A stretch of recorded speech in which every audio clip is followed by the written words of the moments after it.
Okay, great. Thank you, Dr. Cox, for the setup and the background here. So I think most of you know I'm Joe Vantassel. I'm defending my PhD today. I hold two titles currently. I'm both a PhD candidate here at UT Austin, and I'm also a research associate at the Texas Advanced Computing Center, where I work in the data intensive computing group on a variety of tasks, including some machine learning and artificial intelligence, database related things, and a bunch of other things related to natural hazards. So today, I'm going to be presenting my defense, which is going to be on the topic of the development of uncertainty-consistent shear wave velocity profiles from the inversion of surface wave dispersion data. So it's quite the title, and so I'll spend the first maybe about 10 minutes of the presentation kind of giving some background about why we care about shear wave velocity profiles and about why the development of uncertainty consistent ones are important. And so let's get started. There we go. Okay, so introduction. So when we go to a site, and we're geotechnical engineers, right? So we're dealing with everything below the ground surface.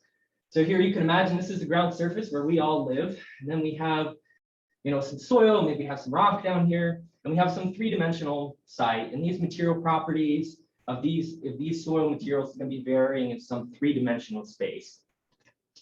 But of course, that's too complicated to model. So we instead simplify this to a one-dimensional stack. And so we simplify all of those undulations in these layers, and we get a one-dimensional model here. And basically, you can think of these as like pancakes that are stacked on top of one another. They're extending in the X and Y direction sort of infinitely. And so we define each layer by its respective thickness. And we also have material properties that we need to define. And there are actually quite a few of them that we need in order to model this site specifically for earthquakes. And so here are a few of them kind of listed in the order of importance. We have first is the thickness of each layer and its corresponding shear stiffness or its shear wave velocity. And then we have its damping. And then less important is its mass density and its compression wave velocity. And so we have this pressing problem where we need to define all of these material properties for every layer all the way down to rock in order to be able to model earthquake wave propagation. And the way we do that is by taking a known earthquake, which we can get from our friends in seismology, who are able to predict earthquake shaking reasonably well at the rock layer. And then we propagate this known earthquake record up through our soil column and eventually get some prediction of our surface shaking. And generally that surface shaking will be amplified, can also be de-amplified, and it's sort of a complicated process.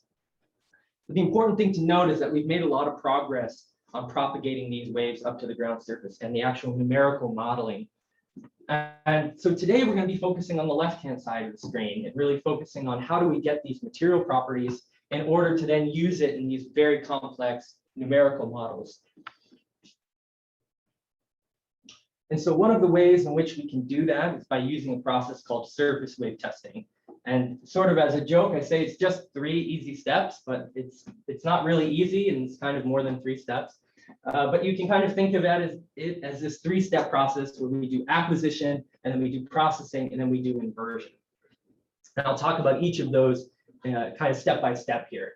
So acquisition, this is probably the most fun part of the process per se.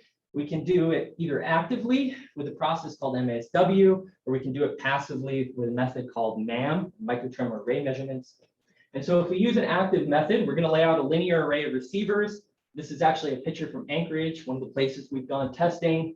And then you or you get your graduate student to go and swing the sledgehammer and propagate those surface waves down this linear array, with the objective being to get this plot over here, where at each of our receivers, this is distance here along the X, at each of our receiver locations, we're going to make a measurement of that wave propagation.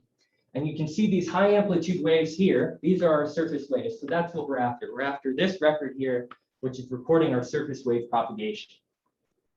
Now, if we do things passively, we lay out these very sensitive broadband seismometers, similar to what you would use to record earthquake shaking. And we lay them out into some 2-dimensional array. This is a plan view here. We're looking down from a bird's eye view. And here we're showing actually 2 different circular arrays. And this testing was from Treasure Island, which is in San Francisco Bay. another place that we were able to go testing through my PhD. And the objective here again is to measure surface wave propagation across our site, which is shown in the lower right. Except now we're measuring ambient surface waves, and these can be coming from ocean waves that are hitting the coast. These can be coming from small earthquakes that are occurring far away from our site. It can be coming from human activity, anthropogenic activity.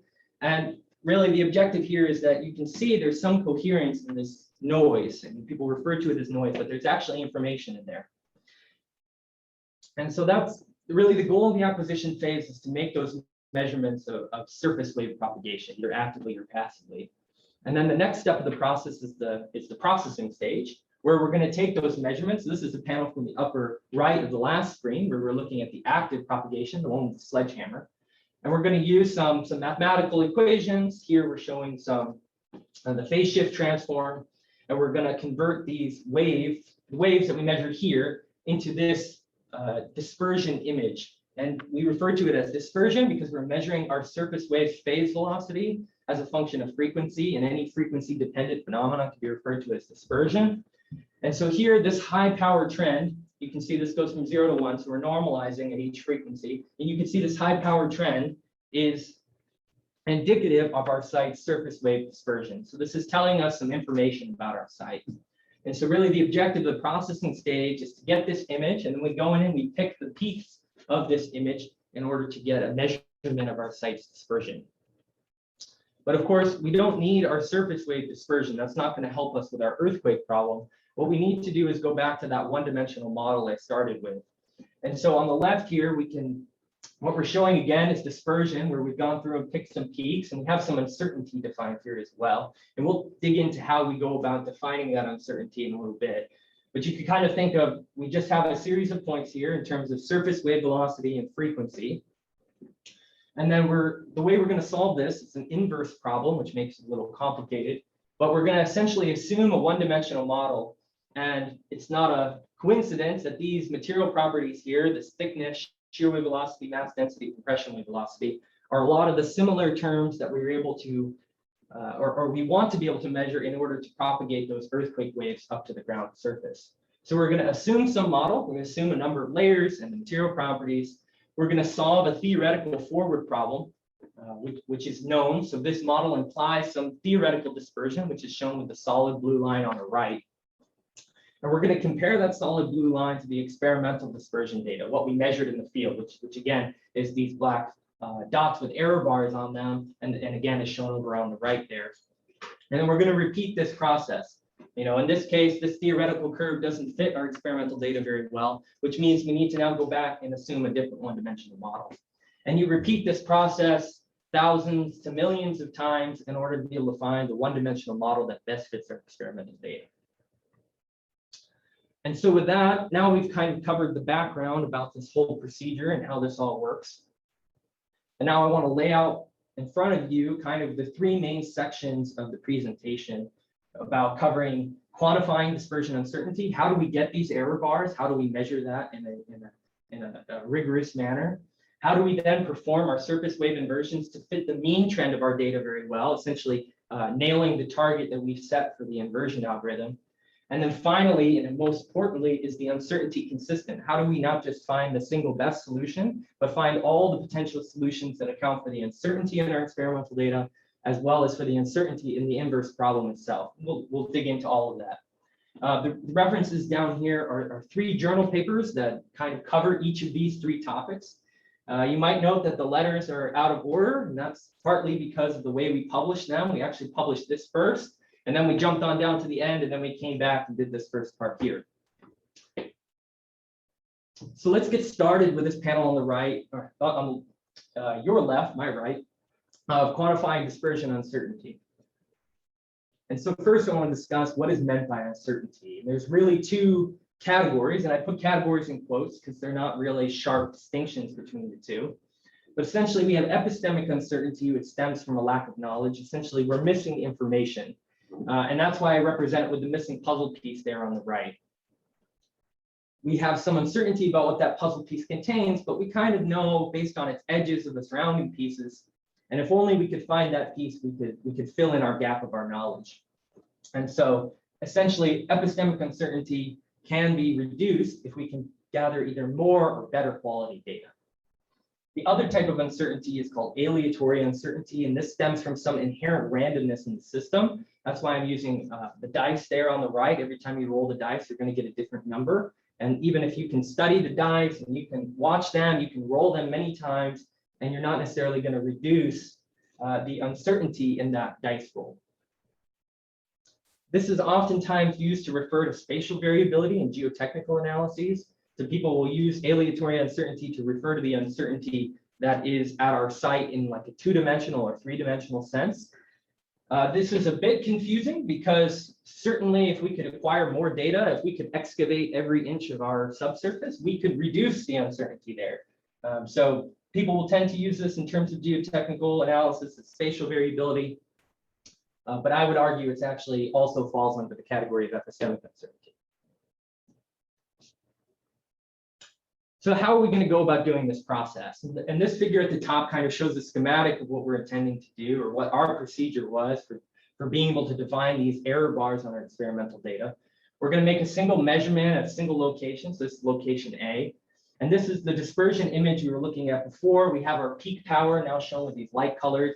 And we're going to go through and pick those peak powers shown by these green points here.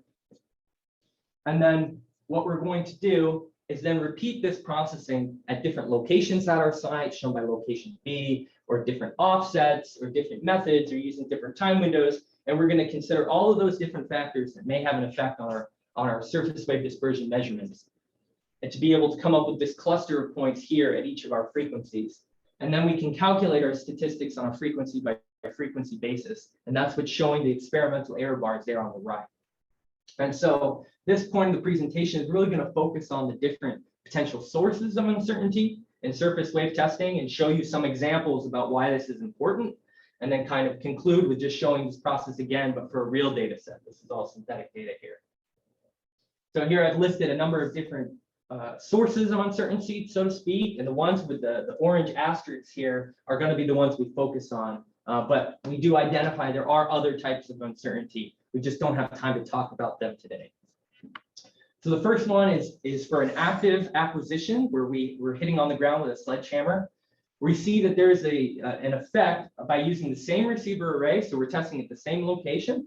The receivers are in the same position. But if we hit at different locations about our array, so in this case, we have 5, 10, and 20 meters off the near side of the array, and then 5, 10, and 20 meters off the far side of the array. And if we do that, we get our dispersion images, which look different from one another. And we can see that even more clearly if we plot all of their peak power points on top of one another here on the right. And what you can see is that we have a general trend. There's some general trend that's telling us about our dispersion at our site, but there's some scatter in the data. And that scatter is coming from the combination of both epistemic and aleatory uncertainty, because it's mixing together both some unknowns about where we should be hitting to get the best, highest quality data, as well as mixing the subsurface properties underneath our array. The next is we can use the same seismic wave field now. So now we're using the same hammer impact that we've recorded on our array. And now we're using different wave field transformations. So on the first or second slide there, I had shown you the equations for one wave field transform, and that was the phase shift transform that we have here in panel C. But there are actually quite a few of these different wave field transformations. And there's not really agreement as to which one is the best or the correct one, if there is a correct one. And so what we can do is use a bunch of different wave field transformations. And I'm showing 4 of them here. And what I'm showing is that if you go and take panel A and we pick our fundamental Rayleigh mode, so Rayleigh being one of the 2 types of surface waves that we measure Rayleigh type, or which is represented with the R's here, or Love type surface waves, and those are represented as L's later in the presentation. We can measure the fundamental Rayleigh mode as well as a higher Rayleigh mode. And if we measure those using the FK transform, is what we're showing here, we can then plot those peak power points on all of these other panels as a point of comparison. So you can see that A and B here, the slant stack and the FK, are giving us similar answers. But then if we use the phase shift or the frequency domain beamformer, we're seeing slightly different answers in terms of both the fundamental mode as well as the higher modes. So this again is pure epistemic uncertainty because we're using the same hammer impact with the same array location. We're not mixing any of the subsurface properties. We're only mixing our lack of knowledge in terms of which of these is the correct answer. Here's another example. So now we're at the same site, same source offset, and now we have geophone side by side. And so on the panel A here, we're measuring Rayleigh type love waves. And those are going to be coming from a vertical hammer impact. And then panel B, we have love waves, which are going to be coming from a horizontal impact on a shear plank and is going to be measured on horizontal geophones. And the uncertainty we see here is in terms of whether this point here is an outlier, is low quality data that should be removed, or if this is a very tiny piece of the fundamental Rayleigh mode. Because interpreting this as our fundamental Rayleigh mode is going to result in a very different velocity if we interpret this higher mode as the fundamental mode. What we can see is that if we acquire different data, if we acquire love waves in addition to Rayleigh waves, we can see very clearly that this is our fundamental love mode here on the right, and therefore this must be our fundamental Rayleigh mode, and not an outlier like you might initially expect. So here's an example now from passive processing. So passive processing being where we lay out those sensitive receivers in some two-dimensional array. And we're showing the different time blocks here, or the different receivers here, I should say, 8 different receivers. And we're going to take our long recording of ambient noise. I'm only showing 20 minutes here just to make it fit on the slide, but we can do this for hours, if not days. And we're going to take that long time record, we're going to break it up into blocks, and then we're going to group those blocks into block sets to help us increase our signal to noise here. And these block sets are what I'm showing with these different highlights here. So we have 4 different block sets that are roughly 5 minutes in length. And then we're going to process each of those block sets in order to get estimates of dispersion. And that's what's shown here on the right. And we can see, again, we have some fundamental Rayleigh mode and being shown down here. And then we might have something of a higher Rayleigh mode, but we have to investigate more information to be able to confirm that or not. And what we're seeing is that these, when we process these time blocks together, we're getting a mixture of both aleatory and epistemic uncertainties. And so now to put all of this together, all of those different sources of uncertainty, and just kind of put it in one figure here, what we show is we have a single time record. So we go out to the field, we hit on the ground with a sledgehammer, we get this shot record, this picture of wave propagation. We'll then process that one record to get one estimate of our site's dispersion. We'll then go to our passive data, and we'll take one block of that and we'll process it, and we'll get a single estimate of our dispersion. And one detail here is we're actually showing multiple peaks being selected from the same block. And so when we do the processing, we actually go through and remove all the extra peaks. And that's kind of a detail, but it's important to point out that we're only going to end up getting one single curve from panel D here. And then what we're going to do is we're going to repeat this process. We're going to look at other active records. We're going to look at other time blocks. We're going to look at other arrays. And we're going to group all of that data together. And that's what's shown here in panel E. And so panel E, now we have an estimate of all of our uncertainties as best we can characterize them at this particular site. And we're going to go through and we're going to remove the clear outliers here, the low quality data points, kind of the scatter that we see up here on the right. For example, you can see some scatter here. We go through and we remove that, and we would keep this trend down here. And you remove this higher data here. And so once we go through that trimming process, we end up with the data on the right, panel F, which we can then use to calculate our dispersion statistics. And then I'm showing at each frequency, we have a normal distribution. So we have a mean and a standard deviation. And I'm actually showing plus or minus 3 standard deviations there to kind of give you a full sense for what the uncertainty is at our site.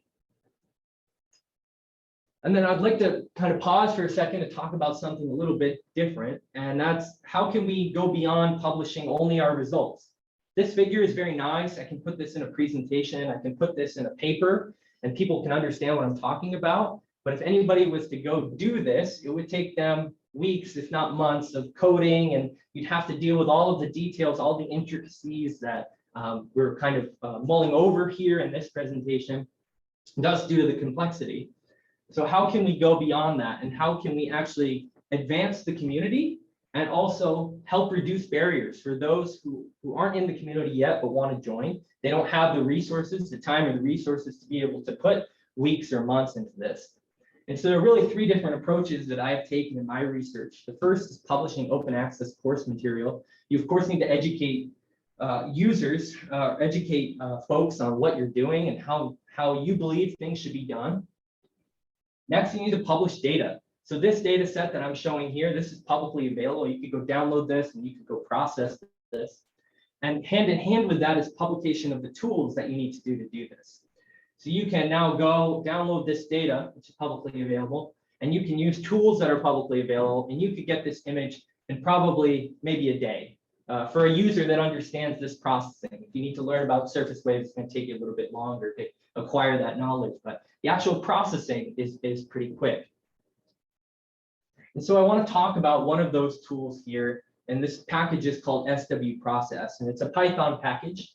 It was recently released it in March. It's open source, and it's under GPL version 3+, which means it's open to be used by both academics in their research as well as consultants in their consulting projects. It's a Python package, which most importantly means you can pip install it. So you can just do pip install SW Process, and you don't have to deal with any sort of downloading, installing, setting paths, or any of that. Pip will hand it for you. It's a high quality package as assessed by open source code quality guidance, as well as code coverage, which is something that's quite rare. So we're actually using code, essentially testing our code with other code to make sure that it's accurate and correct. And I don't accidentally break something if I go in and change something. It's actively being developed. We're currently in beta still, which means we're continually making improvements and changes and things of that nature, but you can use it. I have used this on projects currently. We have both a quick no coding required introduction using Jupyter, which means you could go and do this analysis in an hour or two, or we have a well-documented API where you could go in and do your own customized surface wave processing workflow. And then finally, it's citable. We have a DOI through Zenodo, so you can actually cite this in your publications if this is something you want to use. And sort of more importantly than what it is what it can do. So here are figures that come from the no coding required Jupyter notebooks that we released. Here we have a schematic of surface wave processing. So you put in your record that you recorded in the field, and it'll show you a picture of what it believes your array to be. It'll show you your wave propagation here on the left, some signal to noise ratio, as well as it'll show you your dispersion image. And you of course can tweak all of these parameters, the frequencies you search over and all of that. You can then do your interactive trimming. So what I was showing before, we see there's a lot of scatter at high velocities here that are not really realistic. We want to isolate this fundamental mode trend here. And so this interactive trimming is also allowed to be done through that notebook. And so then we can isolate that mode we're interested in. And then finally, we can group together our active data and our passive data, and that's what's shown in the panel on the right there. And we can calculate our statistics. So we can combine our active data from MASW and our passive data from MAM, and we have two different MAMA ratio in there, and we can calculate our experimental dispersion data. And so with that concludes the first third of the presentation, so to speak, about quantifying dispersion uncertainty. So I hope that the background for what we're going to now proceed to, which is the inversion, is clear. And we're going to be focusing on, again, trying to find the best answer that fits that experimental data. So there's some complexities with the inverse problem, this process of assuming a one-dimensional model, calculating its theoretical dispersion, comparing it with our experimental data, and repeating this process to find that one-dimensional model. And the three ways that it's complex: first, it's nonlinear. So there's no linear relationship between the properties that we measure in the field and that one-dimensional model. So we need solutions for nonlinear problems. It's mixed determined, which means at the near surface, we have more equations than unknowns. We have a highly constrained problem, which is good. And then at depth, we have more unknowns than equations, which means we're going to have more uncertainty as we go to depth. And then finally, it's ill-posed, which means the problem is unstable and a unique solution is not guaranteed. So we're going to have to deal with this issue of non-uniqueness, where many solutions, many one-dimensional models, though they may look quite different, will actually match our experimental data equivalently. And rather than talking about these in more detail, let's look at an example really quick. So here we have some synthetic experimental data. We're showing frequency and phase velocity, and we have some uncertainty there. And we're going to perform a surface wave inversion, and we're going to show this red dashed line. That's our best fit. And you can see that we're fitting the mean really well. we're probably fitting within a fraction of one standard deviation. And here's the corresponding shear wave velocity profile that we acquire. And this is quite chaotic. And I think most people would agree that unless you're in one of the few places on Earth that has this type of geology, and that geology being we have very low velocities interbedded with very stiff velocities, rock-like velocities. So you can think we're alternating between soft soil and very hard rock. And the question is this a reasonable solution? And if I show you the true solution, I think you would agree with me, it's not a good solution. So this black line here is our true solution. So then the question becomes, how can we do better? How can we get more solutions like the black line and fewer solutions like this chaotic red dashed line? And that was really the idea behind the SW invert workflow, which we had kind of two main goals. And first is to provide specific recommendations for how to do surface wave inversion rigorously, and then to release the tools and data that people would need to be able to go about and do this. And so the workflow really focuses on the three main parts of surface wave inversion, which is setting up the parameterization. So essentially defining the search space in which we're looking for answers.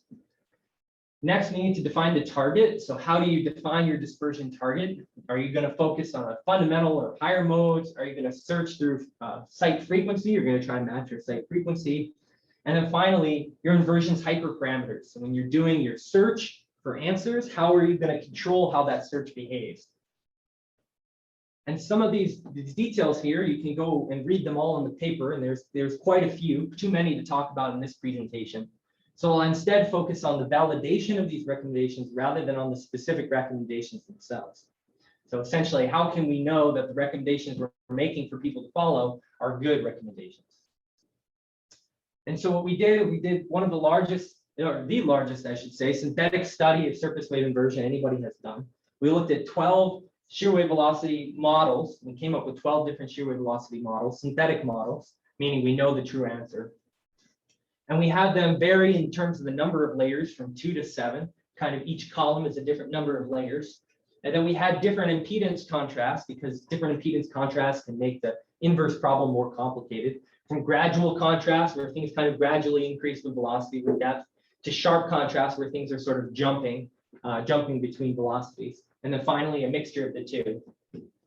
And for those who may not be familiar, these gray curves here, these kind of hyperbolic curves that are going down, are from Stokey's group. Stokey has developed a number of these curves. And we're seeing that we have soft soil all the way up to dense gravel. And so you can kind of see that we selected our models in such a way that they approximately follow these trends. For example, this one here on the upper right, you can see is following that soft soil all the way down. So at that site, we're representing 50 meters of soft soils. And then here is the experimental data, the synthetic data that we generated from those shear wave velocity profiles. And in addition to that, we're also showing our fits to that experimental data. So what the different colors mean, we're looking at 12 different inversion parameterizations. By parameterizations, again, I'm talking about defining our search space. And what we did for this study and what we really recommend is that you use a broad search in terms of the values of the parameters, in terms of the values of shear wave velocity you're searching through. And then you really focus on constraining the number of layers. So we go from 3-layered models, both of these, this ln equal to 3, the layering by number approach, which we proposed in the paper, and the layering ratio approach of 25, which was developed by Cox and Teague. These have 3 layers, 4 layers, 5 layers, all the way up to eventually we have 14-layered models. And so we're kind of spanning a broad range of different layers all the way down. So you can think of, we have very few number of layers to many layers, and we're going to perform our inversion using those different parameterizations. And so now that brings us back up to the panel at the top, where we have now our fits to our best theoretical curve. So we searched tens of thousands of models, probably closer to 1 million models for each of these. So each one of these parameterizations we searched with about 1 million models. And we can find their best fit to the experimental data. And that's what we're plotting here. And what I want to point out is that nothing really resides beyond the mean. So everything is within 1/10 of the standard deviation of the mean, essentially. So we're fitting that mean really well with all of this variety in our profiles. And so here are the resulting shear wave velocity profiles. And what should be immediately obvious is that we have some uncertainty when we get to high numbers of layers in our shear wave velocity profile. And this is coming from the uncertainty in the inverse problem itself, this uncertainty that we really cannot mitigate unless we acquire more data. So we see in general, though, that if we have two layers or 3 layers, we can fit the data quite well. And actually interesting, previous synthetic studies primarily focused on 3-layer models. So you can kind of see that there might be a correlation there. Very importantly, although we have this uncertainty, let's say in this bottom right-hand quadrant with these very challenging models, and surface wave experts would agree that these are challenging models, these are not easy models to fit. What we're seeing is that we generally follow the true solution. So we're bounding the true solution, which is shown in black. And so we can see we're generally getting the right increase of velocity with depth, although we're not exactly matching the shear wave velocity. And again, this is the non-uniqueness. This is part of the inverse problem that we have to deal with, we have to accept in order to be able to, do these analyses. One thing I will note is the parameterization rejection criteria. So when you search a lot of parameterizations, which we highly recommend that you do, some of them are not going to perform well. For example, if you have a 5-layered model and you try to use 3 layers, you try to fit it with 3 layers, it's not going to work very well. And so we need a way to remove that parameterization. And we developed a set of specific rules you can follow to be able to do this. And we call that the parameterization rejection criteria. And that has been applied to these already. You can see these light gray curves here have been the ones that are rejected. But importantly, we're seeing that that criteria is not overly rejecting. We're not rejecting too much so that we're still bounding the true solution. And of course, if you want to try this for yourself, you think you can do better, you're interested in seeing if you can validate our results, the raw data, the raw experimental data, the raw shear wave velocity profiles, and our best fits are all been archived and are publicly available through DesignSafe. Again, going back to providing tools, that was the other part of our goals for SW Invert. This is a tool called SW Batch, which is a high-performance computing tool for surface wave inversion.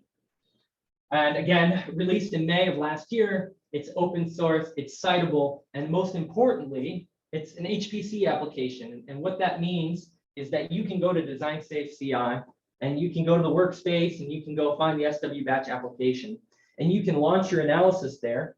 And it's not going to run on your laptop. It's not going to run in your browser. What it's going to do is be launched on Stampede 2, which is a high-performance computing cluster at the Texas Advanced Computing Center. And it's going to use that high computational power to be able to solve this inverse problem for you. And excitingly, very soon, this is going to get moved to Frontera. And so Stampede 2, which is about 30 or so in the top 500, Frontera is one of the top 10 machines. So it's going to be even faster. So you can run these analyses of millions of models in a matter of hours. And anybody can do that, not just me, not just folks from Dr. Cox's research group, but everybody who can access DesignSafe CI. And of course, when you run these analyses, then there's the question of, well, how do I pre and post process my data? So I'm going to search through millions of models. How am I going to go about doing this? And so this kind of prompted the SW pre-post package, which is focused on inversion pre and post processing. Again, released at the same time as SW Batch, as those two kind of are designed to go hand in hand.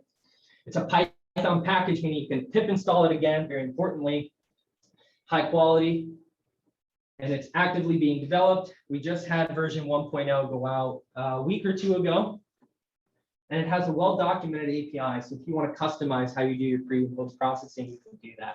And then finally, it's citable. We have, again, a DOI for the idea of SW Presos, the concept citation, as well as each specific version. And so with all of these citations, what you can do is put that in your paper, and then all researchers will know I use this version of this package. And if somebody wants to go and they can get your data and they can reproduce your results because they'll have access to the exact same packages we did. And so, of course, what can these two do together? And really, we're talking about rigorously solving the inverse problem. And so we're going to be using the global search algorithm from Geopsy, for those of you who are familiar. We're going to be using high performance computing, as I mentioned, searching millions of models. And then we're searching through multiple parameterizations, multiple different layering schemes by default, which is a huge improvement. So of course, we can do interesting things like I was showing you before, where we can take this data and we can fit it with a bunch of different layering schemes, and we can properly assess our inversions derived uncertainty. then the question becomes, is this enough? Have we completed what we set out to do? And I think, as you all know, there's a third section of the presentation. We have not set out to what we hope to accomplish. So we're able to fit the mean data really well here, but of course we're not getting any sort of estimate of our corresponding uncertainty, and we're not getting theoretical curves outside of really a fraction of one standard deviation. And we have a whole distribution here of solutions that we need to be propagating through this inverse problem. And so that brings us to the final third of the presentation on uncertainty consistent 1D shear wave velocity profiles. So where did we start? We started with a literature review, as you're supposed to do with all scientific studies. And we looked through a number of papers, and we identified 13 high-quality works in the literature. And these 13 high-quality works are coming from world experts in surface wave inversion. These are not just random papers that we found, but these are really from the world experts in surface wave inversion. And what was interesting is all 13 of these papers followed a similar approach to how they quantified uncertainty. There are, of course, differences between each implementation, and certain authors would argue about the benefits of each of them. But essentially what they did is they used a global search inversion. They're going to search through tens of thousands to millions of models, 2 million in the high end. And they're going to define their uncertainty in their inversion as some subset of those trial models. So they're going to either randomly sample, or they're going to take the best 100 or the best 1,000 or the best 10,000. They're going to select out of this population from their inversion and call that as their uncertainty. But very importantly, none of these works showed quantitatively that they could propagate their dispersion uncertainty into the shear wave velocity profiles. And so here's an example from our paper where I synthesized these 13 different approaches and their differences. And I said, okay, there's basically 4 different approaches people took. And I won't talk about too much of the details here, but essentially there are different approaches to inversion. That's the bottom row, or the top versus the bottom row. And there's a different approach in terms of sampling, and that's the left column versus the right column. And we can really see that the difference in terms of the sampling, whether you select the best 100 or you take the random 100, are really what's controlling the scatter and these shear wave velocity profiles.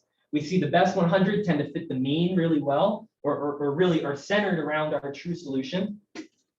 Whereas on the right, we see much more scatter. And we see that we're not fitting this true solution as well.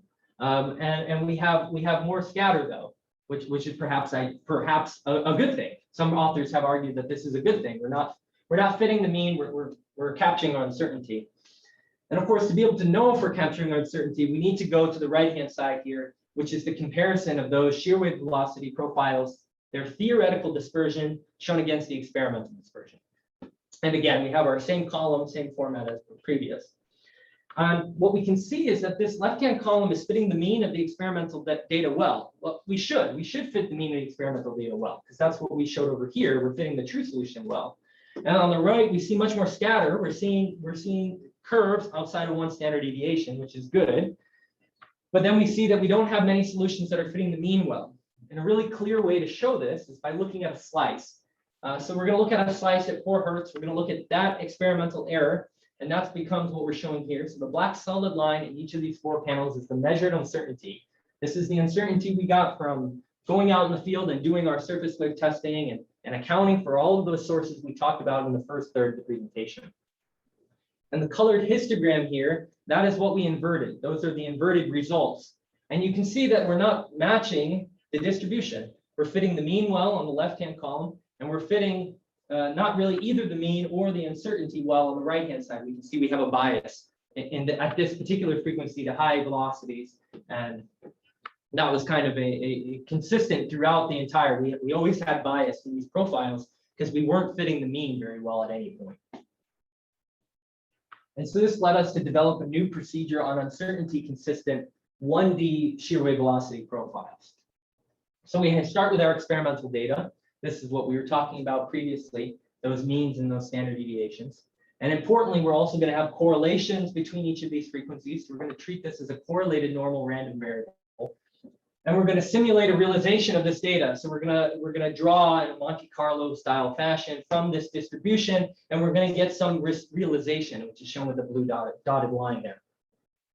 And then we're going to take all of that information we learned from doing rigorous surface wave inversion, and we're going to fit that data. And And we can see that we can get a fit to that realization that is quite good. Doesn't have to be perfect, but quite good.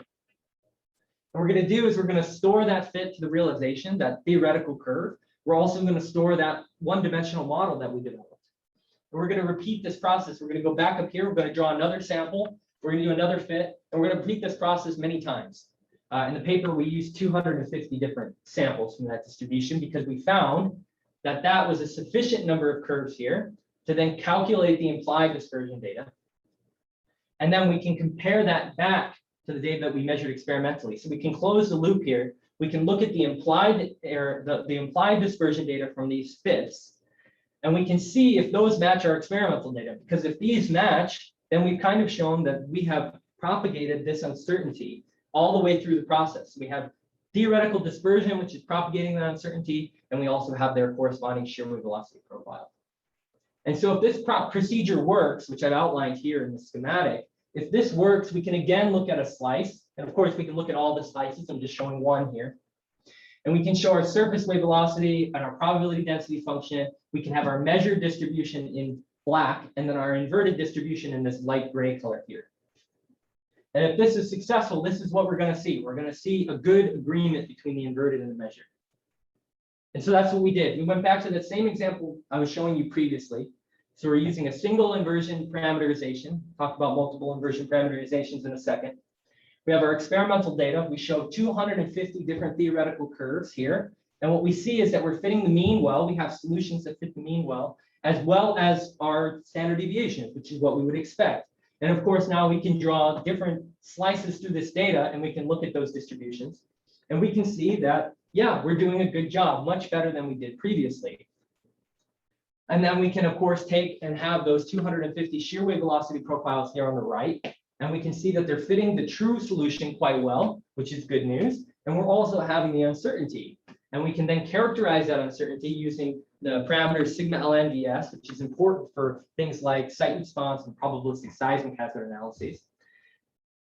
And that's what we're showing on the right. And so we can develop true site-specific estimates of sigma LNDS, which is very important for the next step when we go to the earthquake hazard work, which we won't be talking about today. And of course, we had spent the previous 20 minutes talking about the importance of parameterizations. So let's show the same example, except now we're going to use 5 different inversion parameterizations. We're not just going to use 3-layered parameterization. We're going to use 5 different of them, ranging between 3 and I believe 9 layers. And again, we're showing that it's fitting the experimental data well. We can see that our distributions are matching well, our measured and our inverted are matching each other, which is of course telling us that this procedure was successful. We have a cloud of shear wave velocity profiles now. We have 1,250 profiles, 250 for each parameterization. And we're seeing that we're following the mean trend quite well. We're including the true solution, I should say. The mean trend, rather, this data is fitting the true solution well. There's some smoothing that goes on because of the way we're calculating the median. But by and large, we're able to encompass rather the true solution. And we can, of course, calculate sigma LNDS. And the interesting thing to note here is that these sigma LNDS, this uncertainty that we see in the shear wave velocity may seem quite large. But actually, when we calculate sigma LNDS, this is actually much lower than what people typically assume when they, for example, design nuclear reactors or any other type of probabilistic seismic hazard analysis that they do. They're typically assuming values that are over here on the right, 0.2 to 0.4, and you can see we're much less than that. So even though that uncertainty may seem large, it's actually much less than what people typically use or typically assume. And of course, what about a real example? We want to make sure that this works in practice. So we went to a site and we deployed 4 35-meter passive arrays, so circular 35-meter passive arrays. And each of those characterized 1/4 of a larger 70 by 70 meter site. So each array was responsible for 1 quadrant of the 70 by 70 meter site. We had 7 hours of data, so basically a day, basically a work day. And therefore we have 44 measurements of surface wave dispersion at each frequency. And here we're showing things in terms of wavelength, but then we're able to calculate our dispersion statistics on that data and our correlation coefficients to be able to simulate our realizations. And then we're able to repeat this procedure. We're using 5 different parameterizations. We're going to utilize our parameterization rejection criteria to remove the 3-layered one because it didn't perform so well. And then we're left with 1,000 dispersion curves, 4 parameterizations, 250 realizations each. We're seeing we fit the experimental data well. We're matching our distributions well, even though this is experimental data. This is data we measured out in the field. And all of the complexities that's involved, we're seeing that we're doing a good job here. And then finally, we can show the shear wave velocity profiles. And this site's geology is about 18 meters of alluvium, of soil deposited in river-like geologies. And then we have 20 to 70 meters of decomposed granite, stiffer material. And then again, we have those 1,000 shear wave velocity profiles, which are shown down here on the bottom. And so those yellow lines that you're seeing, the yellow bluish lines here, those are the 1,000 shear wave velocity profiles. And we compare those. So we have them over the top 60 meters in the left-hand panel and the top 30 meters in the right-hand panel, just to kind of show this interface that we believe to be the interface between the alluvium and the decomposed granite. We're just showing that interface in a little bit more detail. And we compare that to a PS suspension log, which is an invasive way. You have to drill a borehole and you can measure shear wave velocity invasively. And so we're comparing our shear wave velocity profiles to that PS suspension log. And one detail about the PS suspension log, it had to be taken about 40 meters away from the center of our site. So on kind of the left-hand edge, because the ground conditions were too complex to be able to get the rig in there, to be able to drill a borehole and all the complexity. So what we're seeing is good agreement in the alluvium and good agreement in the decomposed granite. But because that PS suspension log is only sampling about 1 square foot, if it even is that, as it goes down, we're seeing that's getting a slightly different location of that interface. But by and large, it's an excellent agreement between the two. And so with that, that essentially concludes the presentation for today. I have a few slides that I'll go through here just to kind of wrap things up. But throughout the presentation, we covered quantifying the uncertainty, getting a rigorous fit to the mean, and then of course propagating, being able to come back here, bring this uncertainty all the way forward to the shear wave velocity profiles. We have some references, so the 3 journal papers, which cover the 3 main segments of this and the 3 main parts of my dissertation. We have the software that we talked about today. There's citations there in more detail. And then finally, the data, the surface wave inversion benchmarks, that large validation set that I talked about, and that's available here.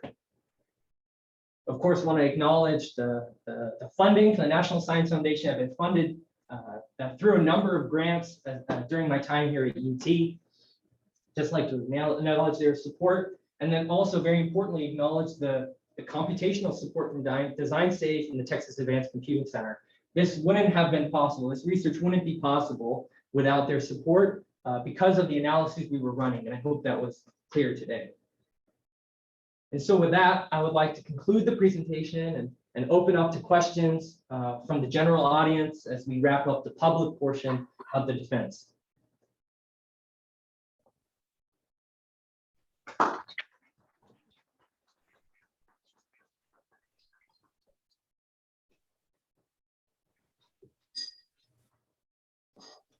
So for those who are online or would like to ask a question, probably the easiest thing to do would be to type it in the chat. And then my lovely Ray here will read out the question for the audience that are in person, and then we can kind of proceed that way. They can also say it out loud because we can hear them. Okay, I just thought it'd be easier. People wouldn't have to worry about unmuting and talking. Joe, can I ask a question? Yes, you can, Dr. Mong. Very good presentation. Thank you. It's a very nice project, very nice study. Thank you. So my first question is not much to do with might not be do much with your dissertation. Can you go to slide number 10 or number 11? Sure. Let me just jump back up there. I really don't want to have to click back. Do you remember what the slide was on? I just want to see the time records, the original time records. Oh, okay. I accidentally shot my share here. Hold on a second. Yes. You said 10 or 11, right? You want to see it? Yeah, 10 or 11 is there's a time record there. You disabled my sharing. You're making it progress. Hold on, technical difficulties. Okay. Just a moment. No worry. All right, slide 10. This one here. Yeah, this one. So Okay. this is not related to your dissertation much, but just that if you look at the time record on the right hand side, like 30 or 40 meter there. Yeah, 30 or 40 meters right here. Yep. Yeah, there's a very fast arrival at the very beginning. They're almost like a horizontal line. The These first here. row. Yeah. Yeah, I wonder what's that, I think. I mean, I'd be inclined to believe that this is the P wave. So we have something coming in before the P wave. I would guess that it's most likely someone walking around. So if someone was walking next to our array here, their energy would appear to be, almost at an infinite velocity. And so that would be my guess, that one of us was walking around, or, somebody was walking around. When we go and test in parks like this is in Anchorage, people have their dogs running around. We have cattle sometimes when we're out in West Texas. But yeah, that would be my guess of what that is. Thanks. Actually, I see in the sample result at home speed and people asking their question. I have no idea what it is. Oh, interesting. So that can also be an airwave that you'll pick up on the geophones that goes right across the surface from the sound of the impact. Mung, I don't know that you would see that in the thumper records necessarily, but Joe gave a couple of options that could be possible. And then, we definitely see at some sites that are relatively quiet, you'll see, that the airwave that's, quite fast propagating right across the, essentially the surface. And you'll see it picked up on the geophones when, if the site isn't too noisy, kind of culturally as well. Yeah, I thought about that. I calculated P wave velocity of the air is kind of 300 meters something, 343 meters something. Not that, not just enough. Heat of the airway is going to be 333 meters per second. Yeah, so it's probably not fast enough for that. So Kyle, do you know anything about those? Well, there's a lot of, if there's your fellow coworkers walking around in the field, thanks very much. If it's just random strangers walking around, not much you can do, but without knowing more about that shot, I don't know. Yeah, it's also possible to be an airwave, but not propagating linearly down the array. It could be coming from, at Hornsby Bend, you're right next to the airport. So it's possible that we have some airport, some airplane landing that has sending some noise off of it. Yeah, that's a very good possibility. Thank you. The second question is that I think you did a very good job in terms of publishing the code. So can you just summarize how many code the package you published, and what's it for the 3 stages? What's it for each stage? Yeah, so in terms of surface wave testing, I published other codes beyond what I talked about here. But I'll just focus on the packages we published here. So essentially, the first code you would use is SW process for the surface wave processing portion, right? To get your measurements of dispersion and calculate your statistics. You would then go to SW pre-post, so before you're going to go to your inversion stage, and that will help you create all of the inputs you need to then submit your inversion. You'll then use SW batch, which is that high performance computing tool, which will allow you to run your inversion, and then you will come back to SW pre-post to do your post processing of that result. So there are 2 Python packages and 1 HPC application, which is it's not a Python package, but it's something you can access publicly using the design safe cyber infrastructure. Thank you very much. Thank So you. maybe you could comment also on what people would do if they didn't want to take advantage of the high performance computing right away. Maybe they want to run some trial inversions on their desktop or laptop, and Yeah, certainly. So you don't have to use the high performance computing tool. You can again do your processing on your laptop. That's not a particularly computationally demanding process. That's pretty straightforward.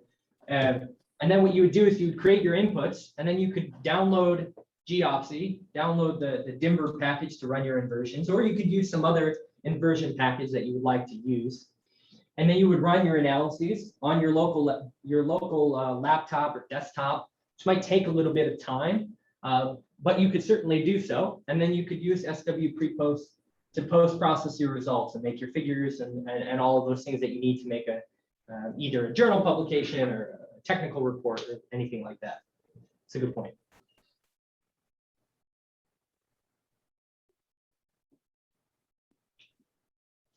Yeah, there's a question in person here. Joe, I wanted to ask you a really technical question, try to stump you. Where did you enjoy doing field work most? Oh, maybe Anchorage or maybe San Francisco. A little bit of context on the San Francisco trip. It was right after we were in Borrego Valley, which is right next to Death Valley, for those of you who aren't familiar. And that was wicked hot, like 115 in the day. And so that was pretty miserable. But right after that, we continued our drive north up and we tested in San Francisco on Treasure Island, which sits in the center of San Francisco Bay, which is just beautiful because you have the water around you. You can see the city on one side, you see Oakland on the other. And so I'd say maybe San Francisco, just because of the juxtaposition between the two. Thanks. Michael, What about New Zealand, Joe?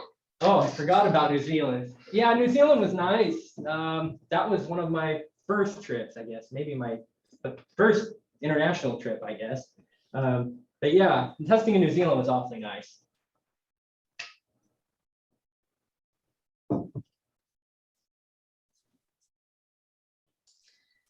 Are there any other questions from the public, the general audience?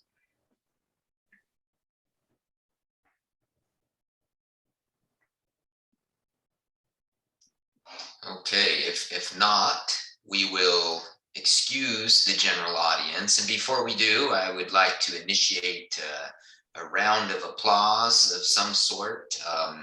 And I don't know that you need to unmute your microphones, but if you would like to indicate your excited, what's the right word? I'm going to clap a little bit for Joe. So nice job, Joe.